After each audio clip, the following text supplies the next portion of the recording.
హైదరాబాదు విశ్వవిద్యాలయం అటవీ భూమి వివాదం నిజం ఏంటి?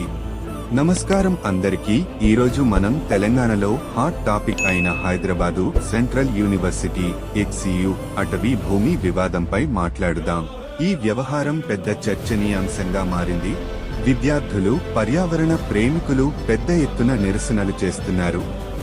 అసలు ఏం జరుగుతోంది? నిజంగా అక్కడ అటవీ భూమేనా? హైదరాబాదు విశ్వవిద్యాలయం సమీపంలోని 400 ఎకరాల భూమి ప్రభుత్వానికి చెందినదిగా తెలంగాణ ప్రభుత్వం ప్రకటించింది.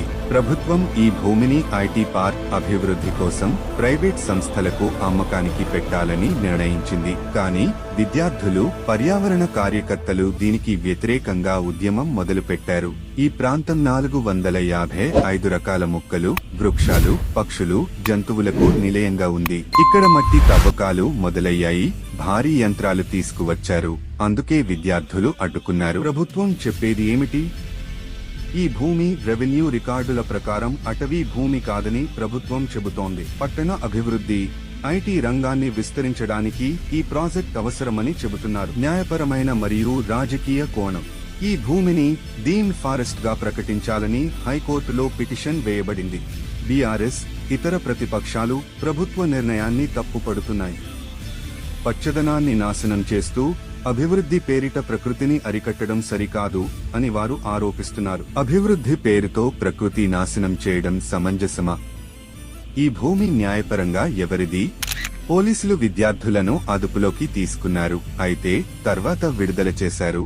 ప్రభుత్వం ప్రజాభిప్రాయాన్ని పరిగణనలోకి తీసుకుందా? విద్యార్థుల ఆందోళన సమంజసమేనా? శ్రీకృష్ణుడు భగవద్గీతలో చెట్లను నరికివేయడం లేదా ప్రకృతి సంరక్షణ గురించి ఏమన్నారు? భగవద్గీత ప్రకారం ప్రకృతి దేవుని అంశంగా ఉంది. చెట్లు మన వర్షపాతం, జీవవైవిధ్యం, ఆహార వనరులకు కీలకం.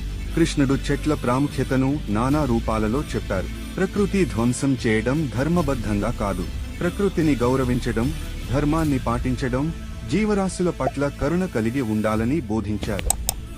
మన భవిష్యత్తు ప్రకృతిలోనే ఉంది. శ్రీకృష్ణుడు భగవద్గీతలో ప్రబోధించినట్లు ప్రకృతి రక్షణ మన కర్తవ్యము. చెట్లు, అరణ్యాలు మానవ జీవితానికి అత్యంత అవసరం. అవి కేవలం ఆకులు, కొమ్మలు కాదు, అవి జీవవైవిధ్యానికి నిలయం, మన వాతావరణానికి రక్షణ. ఈ నేపథ్యంలో తెలంగాణ ప్రభుత్వం ఈ భూమిని అభివృద్ధి కోసం వాడాలని భావిస్తున్న ప్రకృతి సమతుల్యతను దృష్టిలో ఉంచుకోవడం అత్యవసరం. అభివృద్ధి అనేది అవసరమే, కానీ అది ప్రకృతిని నాశనం చేసేలా కాకూడదు. ఈ భూమిలోని చెట్లను తొలగించడం వల్ల పర్యావరణ సమతుల్యత దెబ్బతింటుంది. హైదరాబాదు వంటి నగరంలో గాలి కాలుష్యం మరింత పెరిగే అవకాశం ఉంది. ప్రభుత్వం మరో మార్గాన్ని పరిశీలించాలి.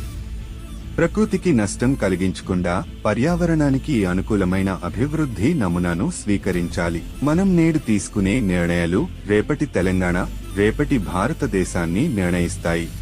విద్యార్థులు, పర్యావరణవేత్తలు సూచిస్తున్న విషయాలను గౌరవంగా పరిగణించాలి. ప్రకృతిని అగౌరవపరిచే ప్రతి చర్య భవిష్యత్ తరాలకు అపాయం. చరిత్ర మన నిర్ణయాలను జ్ఞాపకం ఉంచుతుంది. మన సంపద ప్రకృతిలో ఉంది. దాన్ని పరిరక్షించడం మన బాధ్యత. మీ అభిప్రాయాలు కామెంట్స్ లో తెలియజేయండి. మన భవిష్యత్తు మన హస్తాలలోనే ఉంది. అదేనండోయ్. ఈ వీడియో అందరికీ షేర్ చేయండి. ప్రకృతిని కాపాడుకోవడం మనందరి బాధ్యత. మరిన్ని అప్డేట్స్ కోసం సబ్స్క్రైబ్ చేయండి.